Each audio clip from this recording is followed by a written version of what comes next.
says, Coach, do you think most traders struggle because of lack of capital? Nope. Here's the thing, right? I'll stop the question right there. Lack of capital has nothing to do with trading. You could be a great trader with zero capital. So it's not lack of capital. I do think unrealistic expectations is a problem. The whole get rich quick mindset. I do think that is a problem.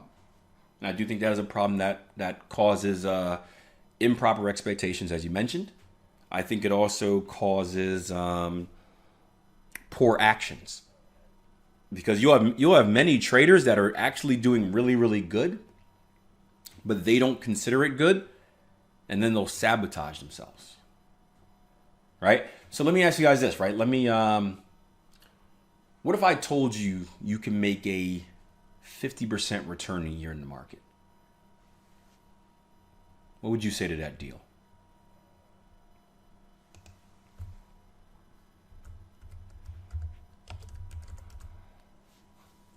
I think any investor, I think any trader would do a backflip over that. Even if you are physically incapable of doing a backflip, you would find a way because that deal is so great that it would just cause you to do a backflip. So I think that's a proper expectation. If someone tells you, hey, you can make a 50% return annually, you're like, oh yeah, sign me up, right? Because that is probably, I mean, that's you're not getting a better deal than that anywhere else in any type of investment on a consistent basis. However, you may have a trader that is on pace. You may have a trader that is on pace to do a 50% return on investment per year, but because they expect a 50% return on investment every month, they either quit, so they have something that's good and they quit, or what else do you think they may do?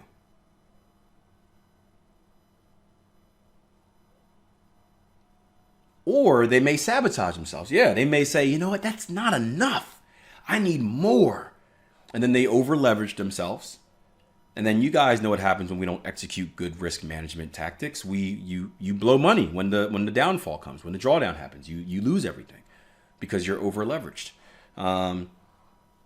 What most traders don't notice is that most traders typically become over leveraged after they've already made profit, right? Why is that?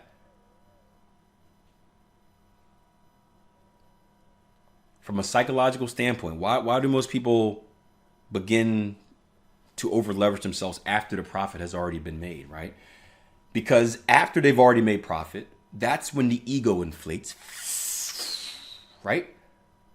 And that's when they start seeing this awesome return, but they're like, man, it could have been better. And they start trading a bigger position size because they want to make more. Where if you just look at probabilities, right? Trading is a game of probabilities. If you look at probabilities, after a great winning streak, are you more likely to win or lose? You're more likely to lose, right? So you're putting yourself at more risk into a situation where you're likely to lose more, right? I just saw this commercial. I think it was a Progressive commercial. One of these funny commercials where it's like not making the right decision, and it's these teens and it's a horror movie, and it's like they're stuck in a horror movie and they're like, hey guys, what should we do? Oh look, there's a car with the key in it and it's already running and it's this open field to escape. And they're like, no, I think we should run into that cave behind the wall of chainsaws.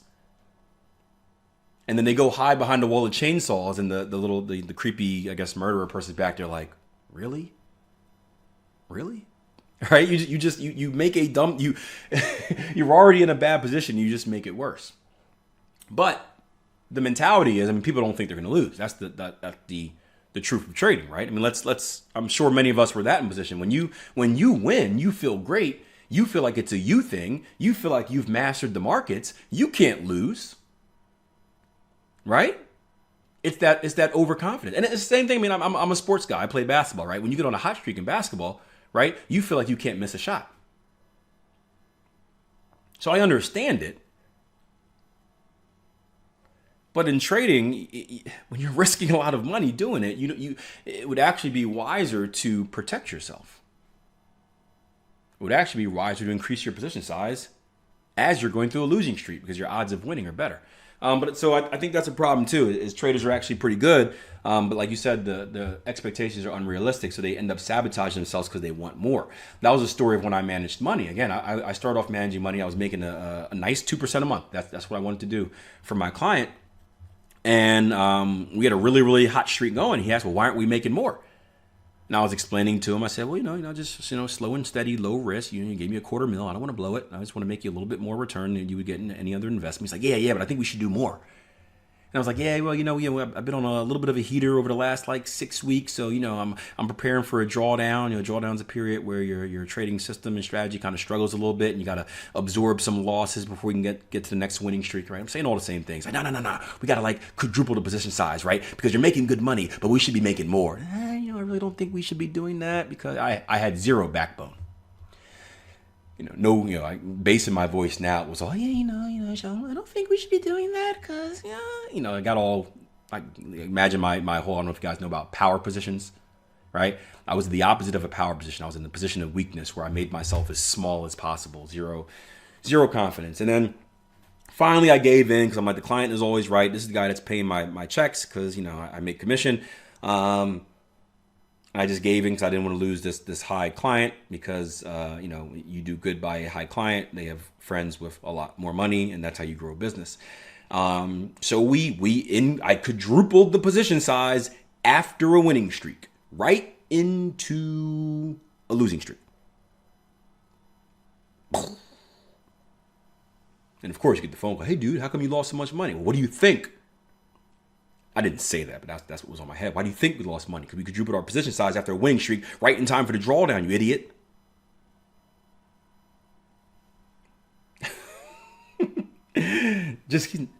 Client wasn't an idiot, but it was just the frustration at the time. You guys in the story, I shut down my trading for a week because I was just psychologically in a dark place. I was so angry. Angry at the markets, angry at myself for giving in and not sticking to the plan because the plan everything was going perfect. And this is a time where this was my way of making money during trading. This was my business. I didn't have any other job. If it wasn't this, it was going back to cleaning toilets. So I'm like, why did you allow yourself to do that, Akil? But that's a great example of it. So I think it's a combination of that. And I apologize for not reading the full question. But the full question was, Coach, do you think most traders struggle because of lack of capital and unrealistic expectations and returns? Or is it more not being rules-based and switching strategies and not allowing them to maximize probabilities? And I think it goes hand in hand, Drew. I think the unrealistic expectations also cause traders to change strategies, right? When you have a system or strategy that's doing well, but it's not doing as well as you think, then or starts losing and goes to a drawdown. What is your first thing? Is it kind of like, oh, let's tread water and make it through the drawdown? It's no. The strategy stopped working. Let me go find another strategy that does work. And then you just repeat the cycle. That works a little bit for a while. Ultimately hits a drawdown like every single strategy out there. And then once it hits a drawdown, instead of trading through it and getting to your next hot streak, you bail on it and you go to the next system, and the next system hits a drawdown and you bail on it, and you repeat the process. So I think it's a combination. I think it's a combination. But I think one of the things that we've changed, I'm confident in saying that now, it used to be our goal to change it.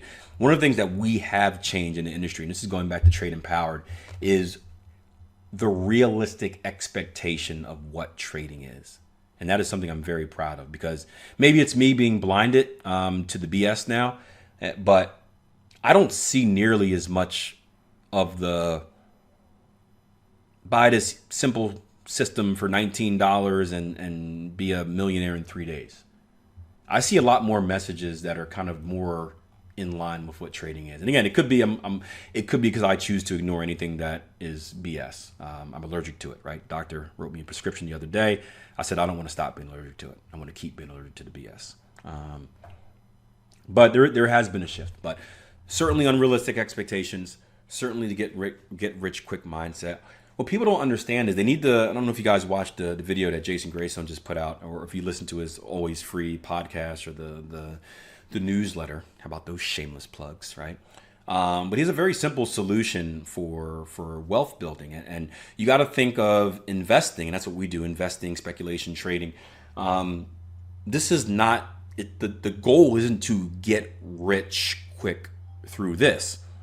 It's to accelerate your wealth. It is to develop good habits. It's to develop kind of an extra form of income, and it's a way to accelerate that income instead of just putting it into a savings account and getting your penny of interest every month or whatever it may be. It's a way to take some money that you want to work for you, and it's a way to grow it quicker, right? It's a way to grow it quicker. So in many cases, it should be looked at as supplemental income. Now you can go on to grow a business out of it. If you have a lot of capital, you can certainly trade full time. But in most cases, you're not trading full time. It takes a massive amount of money to trade full time, with trading being your only source of income. However, there's nothing wrong with you having a 9 to 5 and you saying, okay, well, I have this trading income. I'm just going to accelerate it so I can slowly work my way out of this 9 to 5. Right? Instead of me saving it in a saving account or putting it with a mutual fund where, I can quit my job in 20 years because that's how long it's going to take for my money to grow. Maybe I chop that in half. Maybe I learn this skill and do it myself, and I can accelerate my wealth in 10 years. Maybe I can accelerate my wealth in 5 years. And now I'm out of that position, 3/4 of the way quicker than I was before. That's the right mindset, in my opinion. I think everyone wants to be someone. Here's a question I got this morning, and this is a good example of the mindset. Let's see if I can find it. It was a shady looking name. Was it under my probably my messages? Yeah, it was from a guy named Suspect/Man, which I have questions about. But he says, Akil, how many years can I expect it to take me to be able to trade for a living if I start with $250?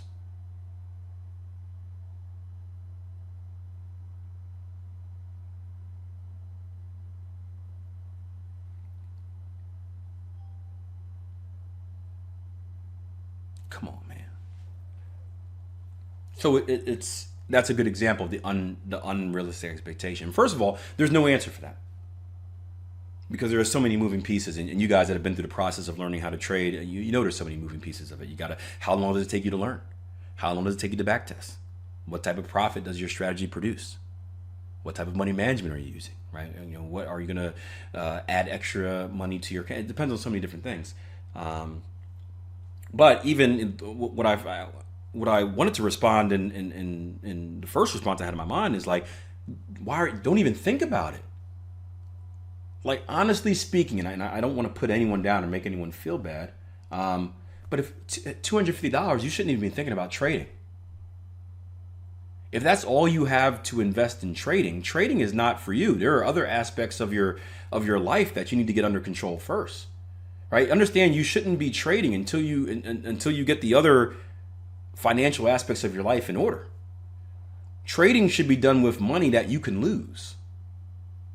Because in all honesty, you're probably going to lose some of it in the beginning, right? So if you can only invest, I know, and I understand everyone comes from a different place. And I'm a believer, look, you can learn to trade without funding any account. I don't think there's anything wrong with that. If you're someone that wants to earn the skill and you just don't have the money to do it, you don't have to trade live. You could become a great trader without trading live. Now again, the psychological issues are going to be a little bit difficult. But as far as the technicals go, you could be a great trader if ever trading live. Just learn the skill. But just the mindset of saying, okay, I got $250. How much can I do what do I need to trade for a living? It's so unrealistic that it's not even worth spending time on. You shouldn't even be thinking that. You should be thinking more so, okay, well, how long is it going to take me to learn this skill of trading? Or how long will it take me to save $5,000, $10,000, blah, blah, blah, blah, blah. My mindset has always been learn the skill while you're learning the skill, right? And then continue to save, right? Take care of those other aspects of your life, continue to save. That way, by the time you're done learning the skill, you've also saved enough so you can start putting it to work. But that's a great example of the mindset. And then you have two type of people. You have people that, they give you a response like I do, and they're like, okay, yeah, that makes sense. I should learn first.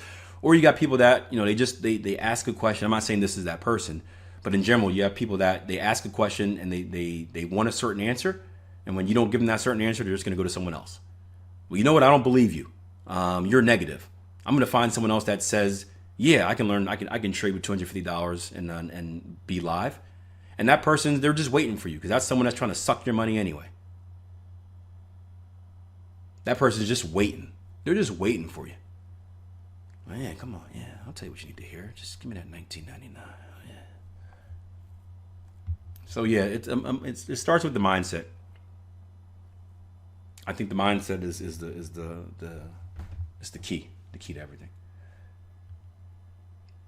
Meanwhile, Lat says Euroswift hit his target. Woohoo! Yeah.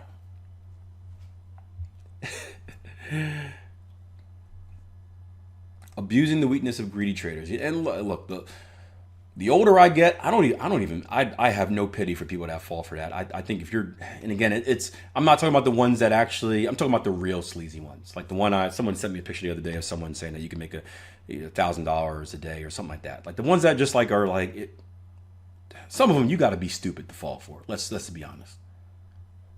I don't like calling people dumb, but some of them you got to be dumb. I get them all the time. Some of them you got to be dumb. Now some of them are tricks.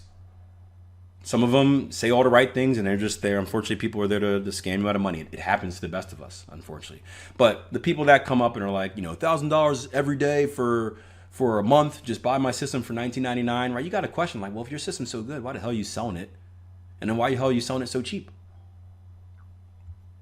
If I had a system that produced $1,000 a day on whatever, and again, $1,000 is relative because if you're producing $1,000 a day on a $100 million billion account, you're not really doing anything. So that's all relative. But it's like, yeah, like why would you sell it for $19.99? I'd find myself an oil tycoon and have a closed door meeting, and I wouldn't sell it to anyone because I don't want to trade against myself in the market. But yeah. That's what it is. That's what it is. So realistic expectations, I think it starts with that. I think once you're comfortable with that, and even if you kind of eat a little bit of humble pie, once you're comfortable with that, you kind of realize the power of everything. And the brilliance is this, right? The ROI sounds like if I tell you a 25% return on investment a year, like you're gonna get a bunch of people that are like, yeah, it's not that much. But what's important to understand is that if the ROI is consistent, return on investment is consistent. And who is it? Justin mentioned this the other day. Did you guys hear Justin's accountability session at all? Justin Mills, I think it's Mills. Yeah, poker player, right? So he's a poker player, right? And he a former poker player. And he said one of the things that he loves about trading is that like once you have something that works, like in poker, you up the stakes. You got to play against better people. And poker is a game of probabilities, but it's also a game of kind of like deception and it's you versus another person at the end of the day. Trading is not. And if you have something that consistently produces, let's say, a 25% return on investment, right? Maybe it doesn't seem like much your first year, but I would challenge you to do this. I would challenge you to get an Excel spreadsheet. I would challenge you to start with maybe $1,000, right? And then I want you to fill in columns, right? Do it about 50 times. Fill in columns of what 25% return equals on $1,000, and then do $2,000, and then do $5,000, and then do $10,000, and then do $20,000, $50,000, $100,000, right? Keep going up. Go to the level to where it makes you go, ooh, right? Go to the level where you look at you're like, ooh, yeah, I'd be happy with that. And then understand that the return on investment never changed. Never changed the entire time, right? That column in which you type it in, it was at 25% every single time. The only thing that changed was what?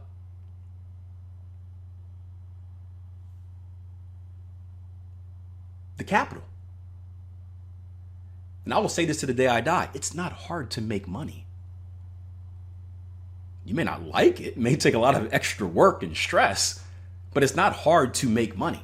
So if you look on that sheet and you're like, okay, I need to get my capital to this amount before I can have that return on investment, right? Dedicate a few years of your life. Say, I'm going to work like a dog for 2 years and save. I'm going to tighten up my expenses. I'm going to become more financially educated.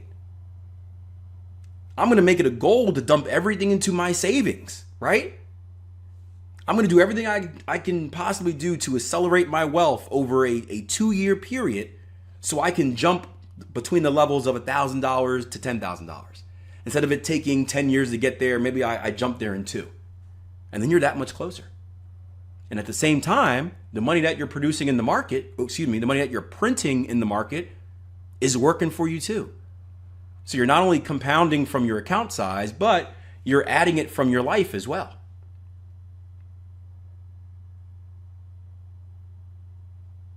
And it's not hard to save 25% of your income per year. Again, if you're willing to dedicate yourself and do what needs to be done.